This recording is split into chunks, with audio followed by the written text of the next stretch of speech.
இதை தவளைன்னு எங்கள் ஊர் சைடில் சொல்லுவாங்க. இது மூலிகையெல்லாம் சேர்த்து அரைச்சது, அம்மியில் வச்சு அரைச்சதுங்க.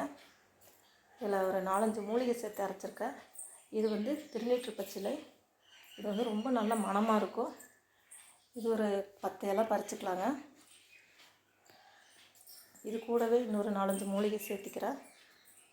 இது எல்லாமே எங்கள் வீட்டில் வச்சுருக்கேங்க. பாருங்கள், இது 60ஆம் பச்சரிசி. நான் வந்து இது ஒரு நர்சரியில் வாங்கிட்டு வந்து வச்சுருந்தேன். இப்போ நல்லா தளைஞ்சு வந்திருக்கு. இதில் ஒரு 10 இலை. இது ஏற்கனவே ஒரு வீடியோ போட்டிருக்கு இதை பற்றி.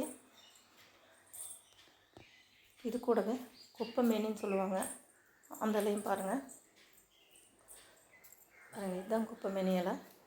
இந்த குப்பைமேனி இலை வந்து குப்பையாக இருக்கிற உடம்பையும் கூட சுத்தம் பண்ணுன்னு சொல்லுவாங்க. அதில் ஒரு 10 இலை பறிச்சுக்கிறேங்க. இது கூடவே நான் மருதாணி செடி கீழே கற்பூரவள்ளி இலை வச்சுருக்கேங்க செடி. அதிலிருந்து ஒரு 5-6 இலையை எடுத்துக்கிறேன்.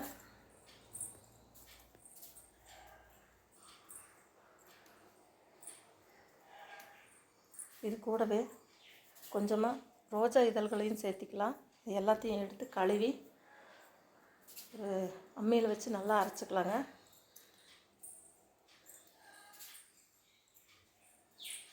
இது எல்லாத்தையும் கழுவி எடுத்து வச்சுருக்கேங்க. ரோஜா இதழ்கள் வந்து உங்களுக்கு பழைய மாலைகள்லேருந்து எடுத்ததாக இருந்தாலும் சரி, நீங்கள் புதுசாக செடியிலேருந்து பறித்தாலும் சரி, எந்த ரோஸ் இதெல்லாம் இருந்தாலும் பறித்து இதில் அரைச்சி குளிக்க வைக்கலாம்.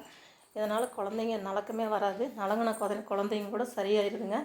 இப்போ ஒவ்வொரு குழந்தைங்க உடம்பு சரியில்லாமல் பால் குடிச்சிட்டு கதக்கிட்டே இருக்கும். அந்த குழந்தைங்களுக்கு இதை போட்டு தேய்ச்சி குளிச்சிங்கன்னா வாரத்துக்கு 2 நாள் குளிக்க வச்சிங்கன்னா ரொம்ப நல்லாயிருக்குங்க.